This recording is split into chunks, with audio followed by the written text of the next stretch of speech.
So firstly, welcome to this Quality of Mind Revitalizing and Re-emerging webinar. First time we've done it via LinkedIn, so no idea how many of all the people that signed up are actually going to turn up, but we'll just wait and see. And if people can't make it, then we'll do a recording and send that out as well. But thank you for turning up. And let's see where we go. So hopefully everyone knows how to use Zoom. I don't need to give you the basics of how Zoom works. What we're going to do, however, is suggest that if there's quite a few of you, that you message us with any questions. So I'm going to be sort of running the event, and my colleague Rena is also here, and she'll be answering questions you can put in the chat. And if we don't get to answering them in the actual session, then we will make sure we come back to you afterwards and give you an answer to your questions. What we would like to say, though, that when exploring quality of mind, it's a little bit different to some other things that you might explore. It requires quite an expansive way of listening and being. So it's not about lots of knowledge and information that we're going to thrust upon you. It's more sort of pondering and wondering and seeing behind the words. And actually, often people find the benefit isn't during the webinar itself, it's afterwards when they reflect on it, when they're walking down the street, or they're doing the washing up and something goes, oh, I remember. So what we would suggest is explore what we're pointing to after this webinar onwards, because it can actually apply to absolutely anything. And the other key thing we would say is look beyond what you know already. So if you come at it imagining you're a beautifully curious sort of 7 or 8 year old, that might help.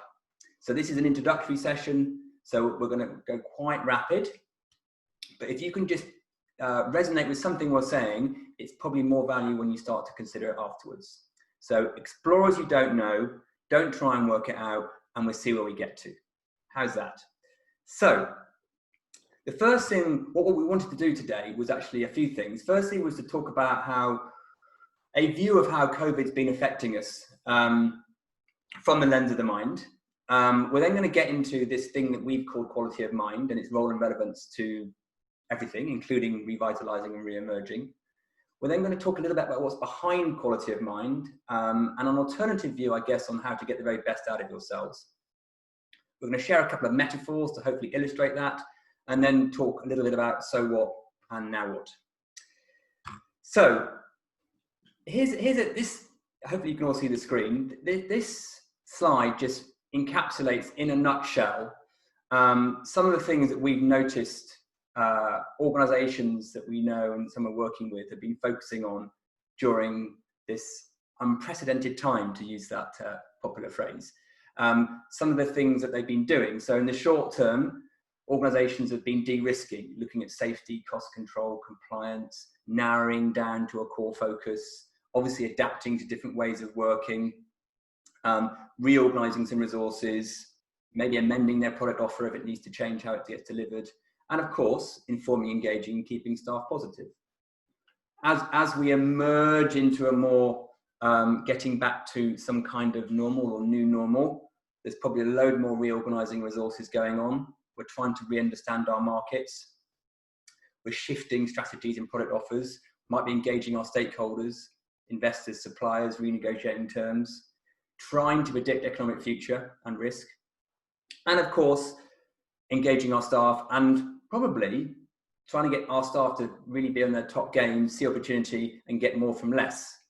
So what's the mind got to do with this? Well, conventionally, we might think that the bottom two are where the mind comes in how you can get more out of your staff, how to engage your staff. And that's where people generally think the mind is. Now, what we're saying is, actually, every aspect on that list is affected directly or indirectly by the mind. Maybe invisibly, it may not look like it's the mind doing it, but what we're going to point to is actually, if you want to get better at any of those things, even the very practical things, there's a role that the mind is playing, which we may not actually see, but it's invisibly informing what turns up visibly. So we're saying the scope of this is fundamental and foundational. So let me answer, we better ask a question that you might not know the answer to before we even get into this. What do we mean by quality of mind? Quality of mind is a label, a nickname, I suppose, for describing something. And it's really describing our capacity, the human capacity, to access certain attributes that hopefully, as you'll start to see, are foundational to everything in life and work. So that would be our ability to have clarity and see things as obvious, to have fresh thoughts, to see things in a new way, be creative, be innovative, to feel inspired so you can do things in a kind of effortless way rather than having to trudge through treacle.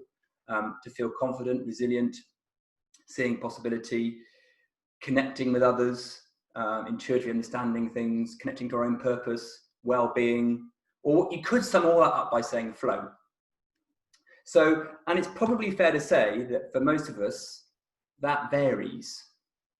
So you might be at 9 o'clock in the morning feeling full of that, and by 10 o'clock in the morning not be feeling that, or it might be that that's what happens over a day or a week. So it varies, and quality of mind is what we describe as our ability and our level of accessing those things. So if we just get into a bit of detail for the moment, let's think about it with regards to managing unprecedented times, right? So how does it turn up in terms of sort of COVID times? So on the left, you've got probably some more behaviors and attributes that you'd see from a lower quality of mind, what we describe as a lower quality of mind. And on the right, some things that are slightly higher quality of mind. So on the left, we tend to be quite contracted. We're trying to control things. We're being reactive. We're a bit dictatorial. We just succumb to negative thoughts and fear. We're not very aware of how we're communicating. On the blue, you've got some sort of slightly more higher quality of mind behaviors. Now, as you flick through that, also open your mind to the idea that there's even more, right? So what we would probably say is that middle column, the blue, is the invisibly accepted norm of what good looks like. Now, on the right, we've got some things in the green, which are what we would call a high quality of mind. And it unlocks even more sort of performance, agility, leadership capability, and particularly an ability to navigate a situation we're in right now. So I'm not going to go into these in detail. I just wanted to illuminate where we may have put the bar, there's more to see. And this is what quality of mind tries to unlock. So it's not just about getting us to go from dysfunctional to okay. It's actually going from okay and good to, wow, I didn't even know we could do that, which is what we need right now. We need to go beyond imagination at one level.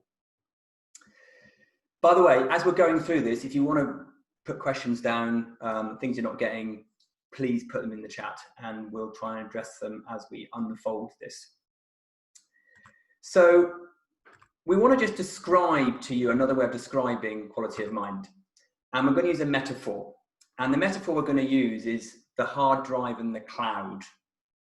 So it's a sort of IT metaphor. And we want to describe the mind using this metaphor. And what we're going to say is that there's almost two parts to the mind, the system. We've got what we would call the hard drive, or the conceptual mind.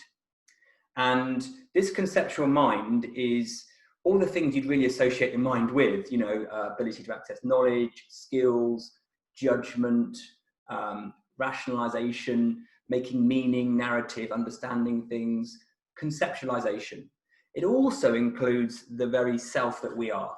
So if you think about the conceptual mind as anything that's not around before about 6 months old as a baby. So babies don't have any knowledge, skills, judgment, rationalization, even a sense of self. They are full living humans, but they don't have that bit. So that's what we tend to see as what we are. Now, there is the other aspect we would call the impersonal mind, or what we're nicknaming in this metaphor, the cloud. Now, in the impersonal or intuitive mind is where you start to see that we aren't just sort of machines with lots of information and ability to have judgment, but actually we have things like realization, where we can see things fresh. We get inspired, where we have oodles of energy and clarity and flow, resilience, creativity, a sense of purpose and meaning. connection, empathy, love, compassion, caring, and all our bodily functions and how our biology works, sleep, digestion. That's not things our psychology gets involved with. So if you imagine for a moment in this metaphor, there's sort of two parts of the system. Now, of course, we're not just one. And we really want to access both of these. And when we are in what we would call in the zone or flow, the system is a beautiful dance between the two, a dynamic blend of the both, where you're using all your learnt knowledge, expertise, judgment, but also you have the ability to access clarity, resilience, realization, which is to see fresh, to see your conceptual mind freshly, purpose, connection, love. And what we point to is the fact that most of the Western world, or most of the world, particularly in today's society, has forgotten what the right is made of. So most of our development and human education is all around the left. That's what school's about, that's what organizations do. And when we try and develop those things on the right, because some organizations do recognize they're important, when we try to develop our ability to think differently, be creative, have clarity, confidence, judgment, we've done it via the left. So we've created conceptual frameworks and knowledge and intellect of how to get a right-hand side attribute from the left. Which doesn't really work. Now, I did this for 10 years in my career before I got into quality of mind. So it kind of works, but it doesn't really work. So what we are pointing to with quality of mind is, how does this, the stuff on the right, the impersonal mind, the intuitive mind, all those wonderful attributes which are the core of a high quality of mind, actually work? That's what quality of mind explores in a way that is not like we conventionally do it, which is through tools, techniques, psychological willpower, discipline. I used to be big into NLP, appreciative inquiry, systems thinking, all those tools and techniques, which are conceptual frameworks to try and access something that actually is sourced by something much more special than that. So this is another way of describing what quality of mind does and what it focuses on in order to access those attributes we referred to earlier. So hope everyone this is making sense so far. If it isn't, then drop us a few questions on the chat as we get into it. So let's just have a little explore for a moment. Okay, I'm just going to ask you to have a little explore in your mind. The question is, where does high or low quality of mind come from? Or you could phrase it, what determines whether we're in a high quality of mind or a low quality of mind?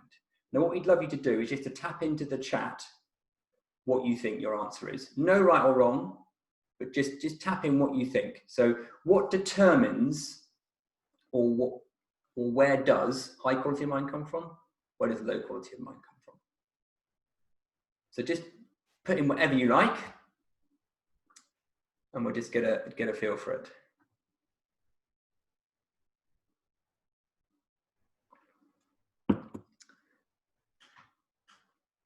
No right or wrong in this. If you want to write down Donald Trump, you can.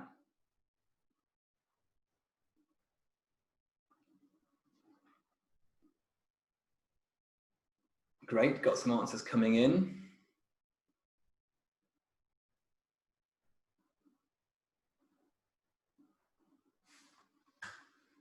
Just give it a minute or two, if they want to tap anything in.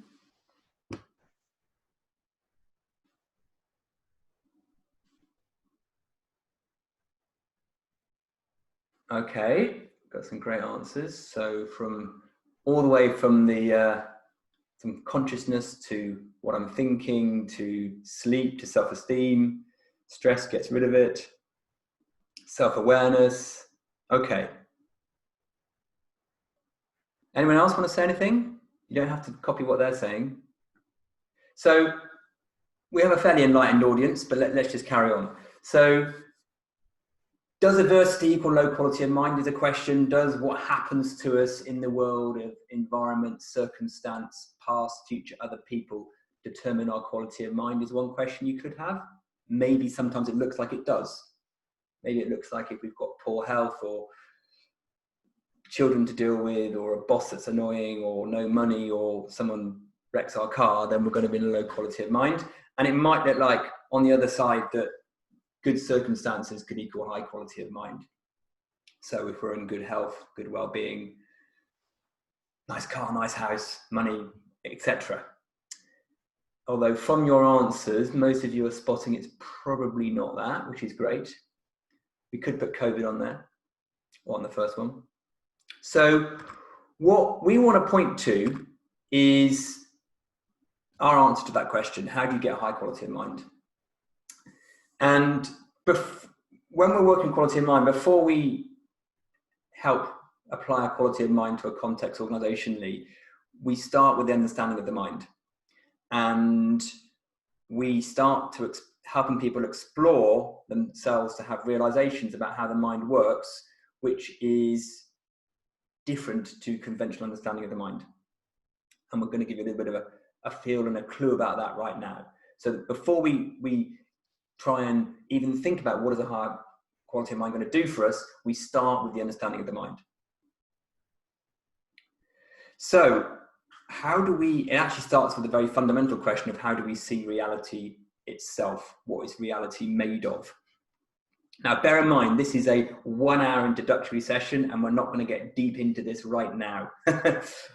It's not the easiest thing to explain, even when you have got time, let alone when you're going through a fairly rapid webinar. However, what we would say, and again, see beyond these words, is that what we are as human beings, as a species, is, and everything in this world, is sourced by an intelligence. Now, we're not going to put a label on that, just call it a source that creates the system and intuitively maintains and involves it. We don't know what that is. Scientists are kind of trying to work that out, but they don't really know. But there's something bigger and greater than you or I. And what we are existing in any moment is now found to be a perceptually generated reality, i.e. we're not seeing the world as it is out there. There's plenty of evidence now to show that what we're seeing is more like a rendering, a virtual reality rendering or perceptually generated rendering of the world, rather than what the world is. And that world that we're in will look and feel absolutely real to us, 100% vivid. We're not pretending when we say what's going on, but it's not true. Now, we're not going to explore the nub of real and true in this webinar, but we're just going to point to it. So we're saying that what we exist in is a reality that looks real, but isn't actually true. So it's not really the outside world doing stuff to us. It's not even us doing stuff to us, but it looks like it is sometimes. So sometimes it looks like your circumstances, the pandemic, the economy, your boss, your pay packet, your kids can affect you. But that's not because they do. There's another feature, there's another variable. But what it does help us to start to see is that there's no objective truth to it out there, what is going on, or even in our minds. So we're not even saying, oh yeah, your mind gets it right and the world gets it wrong. It's not even interpretation here. We're saying that actually whatever we're creating is real in that moment, but not true. Now we will come back to this a little bit later on as we get through, but what we're laying our stall out to say, bear in mind what we see is not actually what's out there. But when we don't see that, we tend to get worse quality of mind. So let's explore that a bit more. So the summary, this slide, we are living in a moment to moment, as in it's changing, perceptual creation with an intelligent design. That might sound a bit fancy, but what we're really saying is it's a hallucination, what we're living in, but it's very real looking. Whew. Now, would that be interesting to know when we're navigating the world? How does that work? So what we can take from that is that, do we actually realize that there's no causal power outside of you? Or even within you, one could argue it's through you. So circumstances, situation, past, futures, others don't determine what we feel, what we experience. So it might look like the mind is a camera, but actually it's much more projector-like. With us being part of the projection, by the way, so it's not even we're the projector. So it's not a camera, it's a projector. So when we accidentally attribute what's going on to around us or what we've been doing, that's not accurate. But it will look like it is sometimes because it will look real, but it's not true. So, and sometimes we'll see that and sometimes we won't. So part of what quality of mind is recalibrating the system to spot that by itself more often. So the other feature we have going for us, right, as well as living in a perceptually generated real but not true reality, is that we have a beautiful intelligence built into the system. Okay, so that is there, that's our gift. We don't have to get it, we don't have to manifest it, we don't have to kind of techniqueify it. It sits in the system waiting to be unveiled. The problem we have, or the opportunity we have, is that conceptual mind that we talked about earlier, the hard drive, can get in the way of us accessing that. And we've become decalibrated to understanding how the right-hand side works. Because we think either the world needs to be nice to us, or we need to have some thoughts in our mind that are nice to us in order to be okay. Neither of which are actually the case. So we've got this conceptual mind, the cloud, we've got the conceptual mind, the hard drive, we've got the sort of cloud mind, and we've kind of misunderstood how it works. Because what happens is the conceptual mind creates, this is another metaphor we use, an aperture to the capacity that sits in the system to see things fresh, to have wisdom, flow, well-being. It's always available, actually. It's just sitting behind the clouds, if you like, sitting in the clouds. And the conceptual mind veils that. And the more we buy into the conceptual mind stories and narratives, the less we see it's there. And that's what we call the aperture. So we're going to explore this a little bit more. So we've got the hard drive in the cloud and we've got the aperture, right? What we're calling the aperture. And it has a way of us knowing what it's up to, which is the barometer.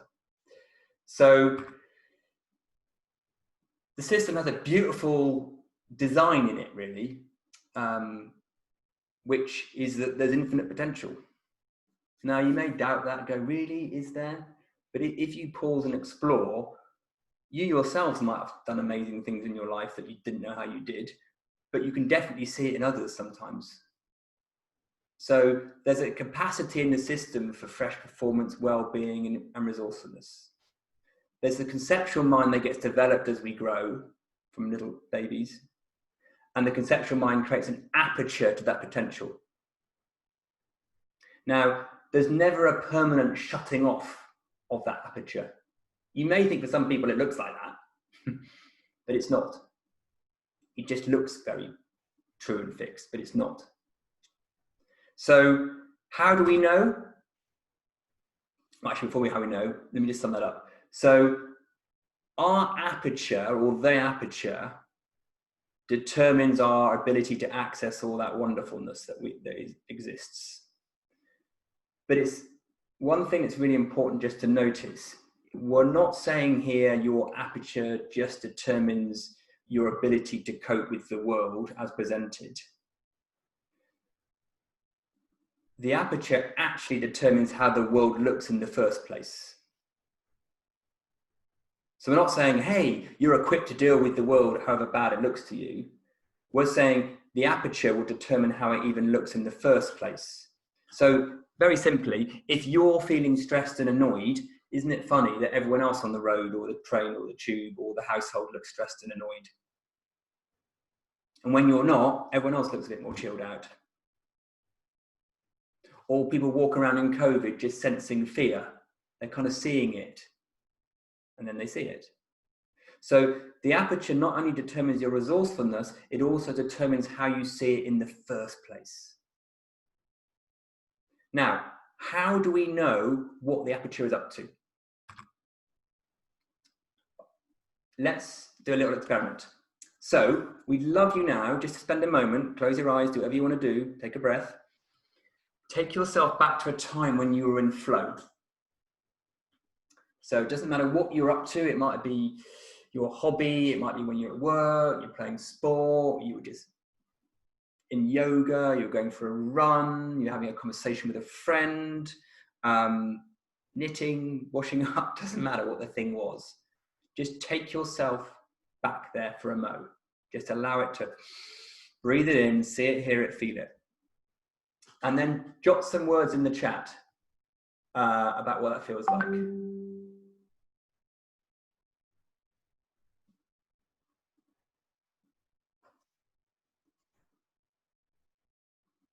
What's that like?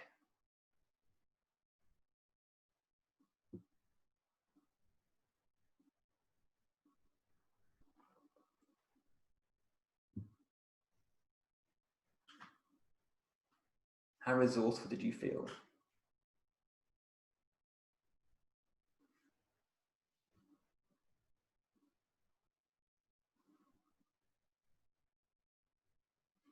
So you've got some great things in there. Easy, fun, easy. Easy's coming up a lot. It was like someone else was doing the hard work. It's an absence of feeling, absolutely. Just peacefulness, energized. Everything seemed achievable.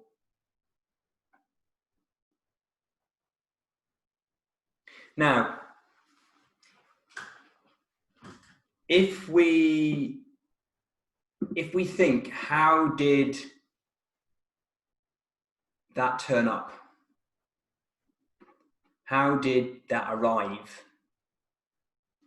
Did we have an app and download it? Sadly not. Can we control it? Does it look like it's to do with the thing? Probably we have quite a few stories on how flow works. Bear in mind, there are always going to be a conceptual mind attribution of that. What we want people to start pointing to or sensing or calibrating is that actually it can turn up regardless to what's going on, what the thing is. And it is part of our innate design for the system. Now, a lot of people's words here are probably pointing to some kind of sensation, some kind of feeling. I'm assuming it felt something for people, that even though it's an absence of feeling, it might be a spaciousness, it might be an ease. So that is what we call the barometer. And what we describe the human feelings as is information about the aperture, the barometer. So the barometer is telling you about the aperture. Now, what we've been conditioned to think is that what we feel is something to do with the outside world or our inside world or something. We kind of think it's telling us information that we need to pay attention to. So if we want to go and do a big presentation to lots of people and we feel nervous, we would go, oh, I feel nervous about the presentation. That's because presentations are nervous making. Public speaking's woo. I get a lot of anxiety about that. Now we're saying no, that's a misunderstanding. That's an innocent misunderstanding of our conditioning. The only thing a feeling or a sensation is ever telling you is where your barometer is, about your aperture. Nothing to do with the outside world.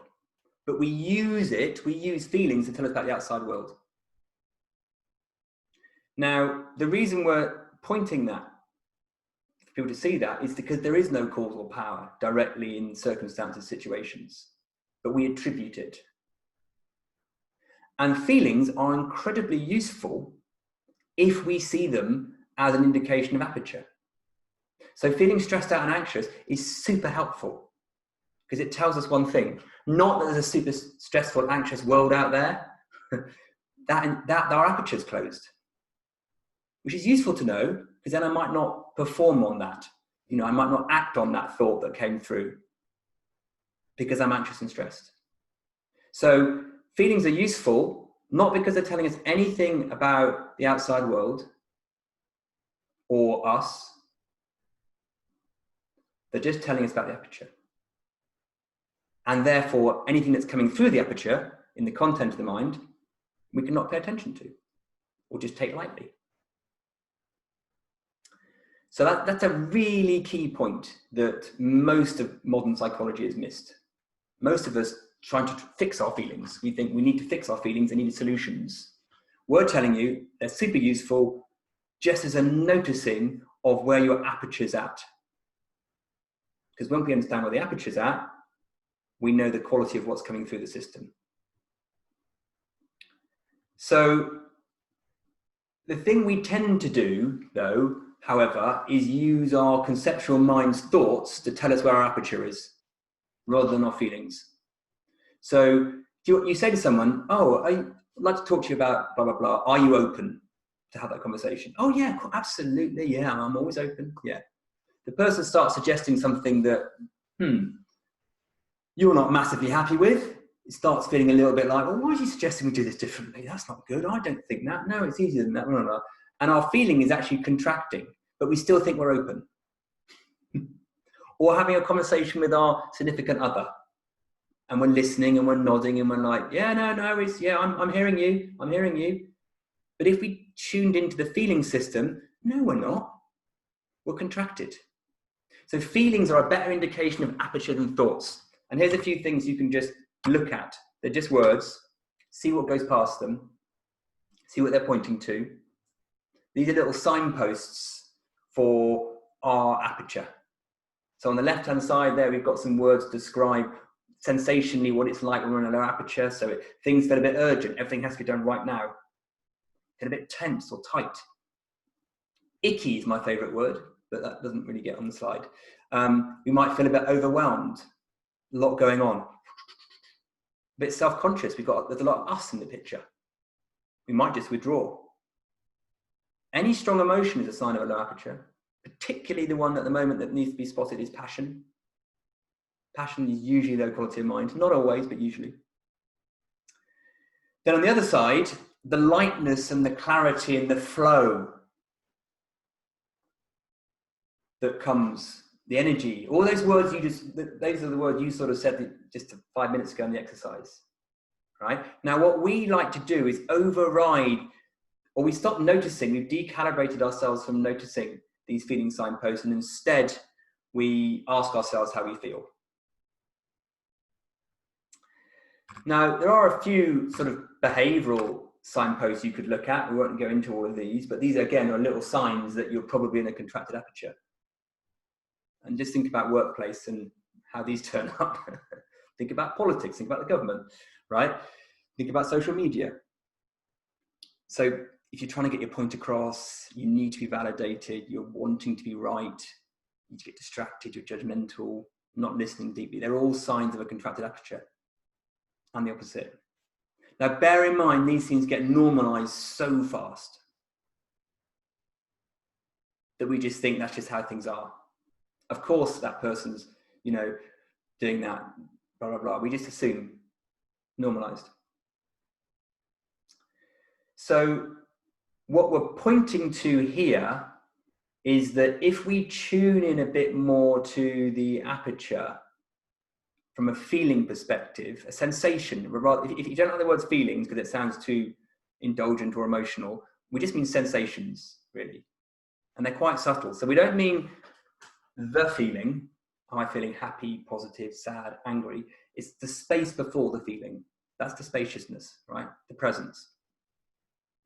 If we tune into that, the system learns. So to recap this a little bit, the feelings are the barometer of the aperture of the mind. 100%, they are never coming from the outside.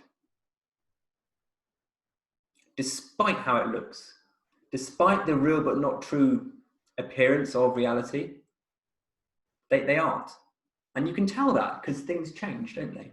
When nothing changes objectively, or it would appear nothing changes objectively. So we need to start recognizing this and realizing what's actually going on. And whereas we can't say, well, where are those, you could say, well, where is it all coming from then? Well, where are these great new thoughts coming from? Where's my aperture coming from? That's a hard question to answer, no one really knows, but we can notice what it isn't. Because we've been conditioned to think that what's going on is coming from this thing we call an outside world, or this thing we call a me, a Piers, a John, a Birdie, a Lucy, a Sarah, a Nick, you know, a Les. That's, we'd say it's coming from either the outside world or us. And we're saying it's coming from neither of those. Where it is, slightly philosophical, but you can start to see that when you get out of the way with the conceptual mind, you get more of this. And just the very noticing of it is useful. So please put things in the chat if you think this is making no sense at all. What's a barometer? What's an aperture? What you want about there's no world out there. Of course there is.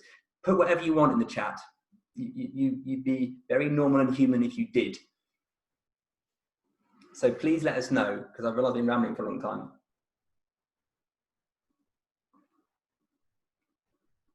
Or just say if it's making sense or not sense. Anything you like.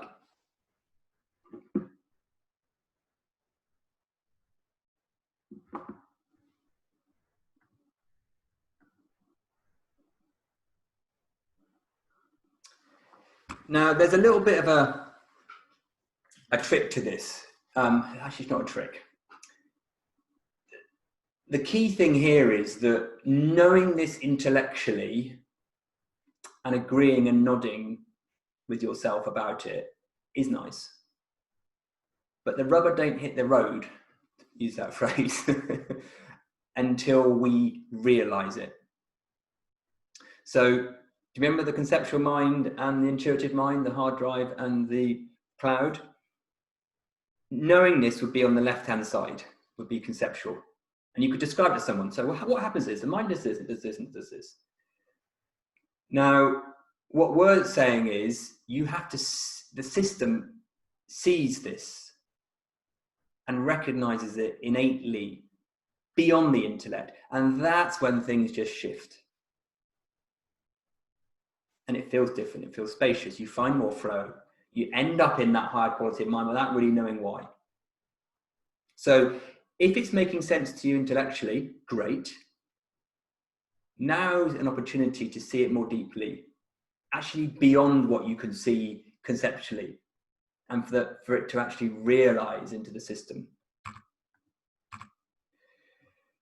Because we get asked this question a lot when we do little short webinars.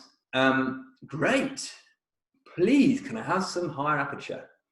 Can you get my boss some? Could you get the government some? How do we do it? And the reason we get asked that question is because we've been taught there's a how to everything that's usually a do. I mean, I spent 10 years coaching with tools and techniques and psychological strategies. And even spirituality has a do, you know, meditate, do yoga. Not knocking those things, they're just not the thing that's doing the thing. So how do we get it without having to use willpower, effort, discipline, tools and techniques? Because a lot of people have been through that. They go, yeah, I know I can, if I try hard enough, I can make it stick. But then, well, not really, you can't, but you can sort of try. So what's the how to this? Well, the good news and bad news is there's no do. The short answer is it's a different leverage point. So conventionally, we're conditioned to fix reality, fix something, do something, make things change. We're conditioned that that has something to do with the outside world. We are pointing to a different leverage point with quality of mind. We describe it as upstream. We're saying the content of the mind and what it produces is lovely, interesting, but there's a bit we haven't really been looking at, which is the nature of how that works. And when we explore it there, and realizations happen up there, you get a trickle down. And those behaviors, attitudes, mindsets, habits kind of change by themselves. So you don't have to do all the psychological stickiness to get them to stay. It just happens. which does sound a bit weird, doesn't it? Or sounds a bit magical, or even a bit snake oil, depending on what your view is. But if you've engaged with us afterwards, there's plenty of evidence to show how that works from other people we work with. So the answer to the how is we need to shift the focus away from trying to do it via the conceptual mind, which is application based. And instead, we need to start realizing some very simple yet foundational ways that the mind works. And when we say mind, by the way, just to say this word, we don't mean brain. We mean bigger than brain. We mean before psychology. We mean before brain. Again, we won't go into the detail on that right now. So you might be going, yeah, but give me something now. I came on a webinar over my lunch break. I want something now. Instant gratification society. Well, what we're going to give you, you might think is a bum prize. But we're going to give you the gift of noticing. But noticing a different space. Noticing at a different level. And what we're going to ask you to notice is a couple of things. One, that your feelings, remember that barometer, are just informing you about aperture. There's never ever 100% causal power about the outside. And that there's a built-in beautifulness and intelligentness to the system, dependent on your aperture. So the flow, all that resourcefulness we talked about at the beginning, is built in. Notice those two things. Now, if you even just noticing and respecting those two things will make a shift. The in the moment noticing of aperture is really valuable in itself. The bigger play, the bigger piece here, and this is what we take people on the journey of exploring, is that it seems to be that once people have a greater realized understanding of the nature of the mind, almost like the default place of the aperture is wider. So you spend more time in a wider aperture. It doesn't mean you don't contract, of course you do. That's a beautiful system in action, ebbs and flows. But you seem to spend more time, the ratio of high to low aperture shifts, the more you understand the system non-intellectually. So the more realized understanding you have, the greater it is. So there's the in the moment noticing, which you can do right now. And there's an ongoing kind of exploring of this that quite quickly, I mean, we you know, a lot of our programs are just 3 days and people can have quite significant shifts in 3 days. It's quite amazing. It's quite transformative. Not to socks of anything we used to do, is because the system kind of recalibrates. So that's the big play. And that's where everything changes. But even in the moment of noticing it, if you just start noticing it more from this moment on, guarantee you'll see something different. But we don't tend to notice it. We tend to notice the content of the mind, and we then tend to make stories up about what it's attributing to. Because at some level, we're fairly convinced that either my past or me or the outside world has something to do with my reality. And it does at one level, but it's not the cause of power we think. So that's what we're saying, which might look like it's not much. But you were curious enough to do this hour, so carry on getting clear about what we're pointing to. Now there's just to reiterate the point, this different leverage point, which we've been pointing to, is realization-based learning. So just knowing it, if you just think you know this but you're not feeling it, then there's more on offer. Now, before we just wrap up with kind of any sort of suggestions for moving forward, love to open up to any questions or any challenges or any kind of what you on about, observations, validations, discreditations, anything you want. We got through this a bit quicker than I thought, actually, which is nice. Maybe I spoke too fast. But just any way you like, ask a question. What are you pondering over right now?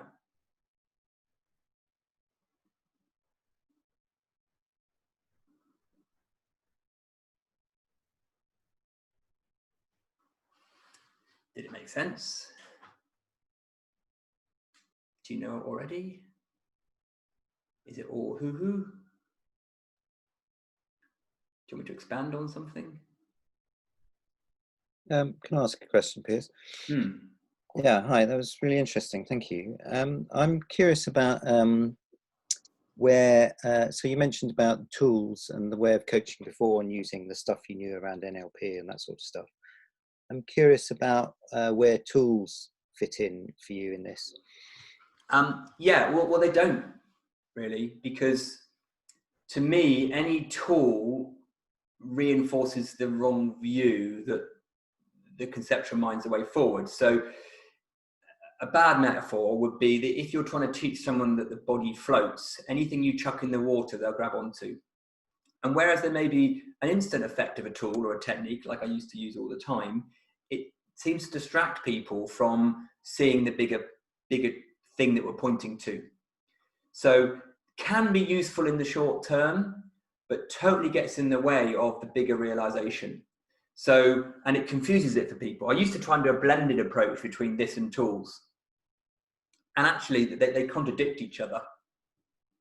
And what we found is that you don't need any of that. And it's actually more powerful when you see it for what it is innately, because often the tool was giving people a knockoff version. Let's say they wanted resilience or confidence or clarity or connection. They were getting a version of it, but it was a bit of a knockoff version. And this delivers, bad words, but the real McCoy. So that's where, so tools, don't use tools because it points in the wrong way. Good question though. Yeah, thanks. So anyone else got a question?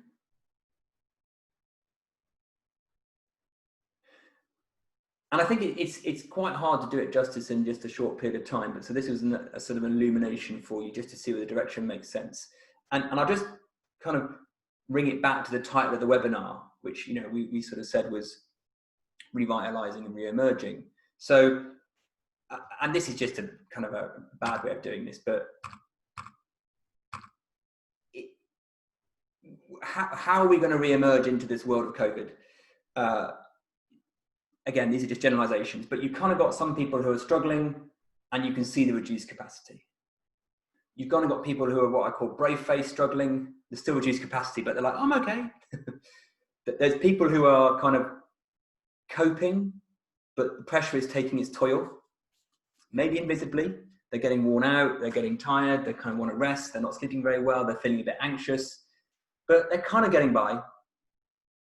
Then you've got where a lot of people are, which is, yeah, we're managing, we're pushing through, it'll be okay, we'll come out of it soon, kind of positivity, right? That also is based on a faulty misunderstanding of the system. There's nothing to push through, right?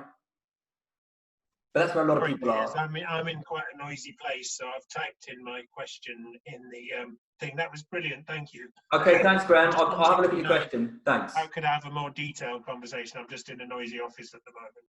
Thanks, Graham. We're coming to his question. So, and then sailing is where we see the higher quality of mind way of doing this, right? Where you'll come back into the world not having felt worn out and fatigued and, oh, we just need to hold it all together so we manage through. So we're saying that this is a way to get yourself over to the green.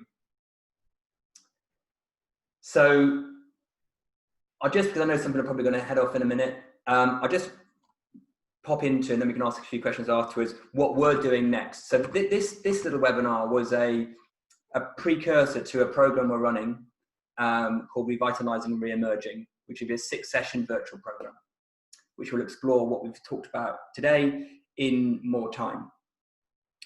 Our recommendation, however, would be for the full version, the real McCoy, is that you actually join one of our open programs, which are 3-day immersive event, right? And that's where people tend to get the shifts beyond the conceptual mind. And the next one of those face-to-face we're doing, fingers crossed, is in September.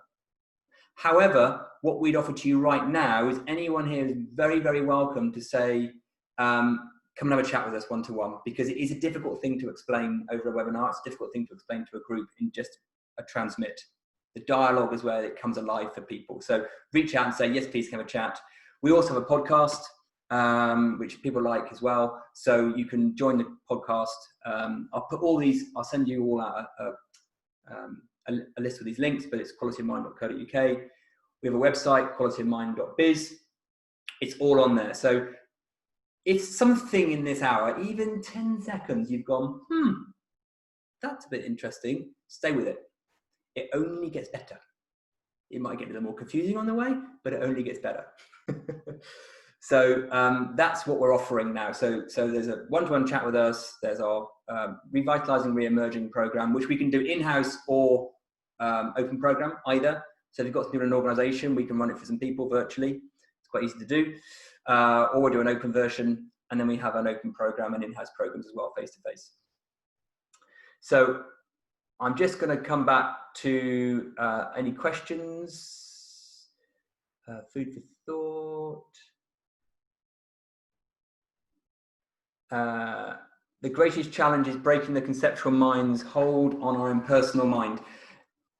Nick, that's a great question. And the short answer to that is the more that we see that the reality we're in is real but not true, which is what I just hinted on for 2 minutes, that conceptual mind starts to dissolve. So the more that we see we're in a virtual reality, a perceptual generated manifestation of consciousness, to use spiritual words, the more that we see that at an ordinary level, the more the conceptual mind loses its grip. You still have it. You can still talk about your past and your conceptions. It just doesn't run the show. It's that Einstein quote, right? So the more that we see the made up nature, the real but made up nature of day-to-day reality, like you would a dream. So that's my best example of how the system works. You wake up in the morning, sometimes you're still caught in a dream just for 10 seconds. You're just like, oh, I feel my dream. Your heart's going. You don't need to do anything for that to dissolve and you to see your bedroom or whatever. It just pops. Why? Because the system knows it's real but not true. And we can start to see that more in waking reality too. And when you see that, you'll get more intuitive mind, less conceptual. But you'll still get the flow benefit of being able to dance between two. So, just want to be conscious of any other questions that might be turning up for people.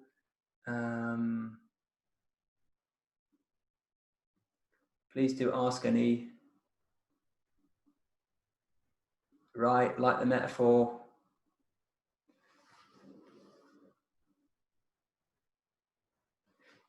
John asks, you hinted at evidence behind this. There's two forms of evidence. That there's our clients who can tell you the joys of it. And some of those are on our podcast, by the way. Evidence for quality of mind itself as a research tool? No. Is there evidence in the scientific world that the world is formed like this? Yes, in the pioneering world.